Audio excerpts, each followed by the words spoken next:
வணக்கம் உறவுகளே. நிறைய நண்பர்கள் பார்த்தீங்க அப்படின்னா அரப்போட நன்மைகள் சொல்லுங்கன்னு சொல்லியிருக்கீங்க. இதுதான் பார்த்தீங்க அப்படின்னா அரப்புங்கிறதுங்க.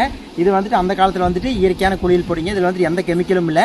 அதே மாதிரி பார்த்தீங்க அப்படின்னா இதில் இருக்கிற குச்சி எல்லாமே எடுத்துட்டு சுத்தமான அரப்பு தலைகளை போட்டு தான் அரைக்கிறோம். அதனால தான் பார்த்தீங்க அப்படின்னா இந்த பச்சை வருதுங்க. சரிங்களா, இந்த அளவுக்கு அரப்பு எடுத்துக்கோணுங்க. பாருங்கள், கொஞ்சமாக தண்ணி ஊற்றினா போதும். சரிங்களா, தண்ணி ஊற்றி கலக்குனிங்கன்னா வந்துட்டு நல்லா ஷாம்பு மாதிரி ஆயிரும். பாருங்கள், இப்படி தான் கலக்கணும். சரி பாருங்கள், ஷாம்பு மாதிரி ஆயிடுச்சிங்களா.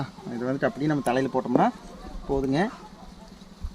நல்லா வந்து பார்த்தீங்க அப்படின்னா நல்லா நுர சூப்பராக வரும். இந்த மாதிரி கொஞ்சமாக எடுத்துங்க. இந்த மாதிரி தேய்ச்சோம் அப்படின்னா பார்த்தீங்கன்னா எப்படி நுர வருதுன்னு பார்த்தீங்களா. பொடுகு பிரச்சனை, அதே மாதிரி கண்ணுக்கு குளிர்ச்சி, இந்த மாதிரி எல்லாமே பார்த்தீங்க அப்படின்னா ரொம்ப நல்லதுங்க. சரிங்களா, எல்லாருமே பார்த்தீங்க அப்படின்னா அந்த காலத்தில் அரப்பு தான் அதிகமாக பயன்படுத்தியிருப்பாங்க. இங்கே பாருங்கள் எப்படி நுரைக்குதுன்னு. அதே மாதிரி கொஞ்சம் தண்ணி ஊற்றிட்டோம்னா இன்னுமே நல்லா நுரைக்குங்க. அதுதான் பார்த்தீங்க அப்படின்னா சுத்தமான அரப்பு தூள் வந்துட்டு கொடுத்துட்ருக்கோம். உங்களுக்கு வேணுன்னா வந்துட்டு நீங்கள் வாட்ஸ்அப் பண்ணுங்கள். நிறைய நண்பர்கள் வந்துட்டு விலை விபரமெல்லாம் கேட்குறீங்க. ஸோ வாட்ஸ்அப்பில் வந்து பார்த்தீங்க அப்படின்னா டைப் பண்ணி வச்சுருக்குறீங்க. உங்களுக்கு எல்லாமே அட்ரஸ் அனுப்புறது, பின்கோடு அனுப்புறது, விலை விபரம் எல்லாமே அனுப்பிச்சிருங்க. சரிங்களா, சரிங்க மக்களே, அடுத்த வீடியோவில் பார்க்கலாம். நானும் போய் குளிக்கிறேன்.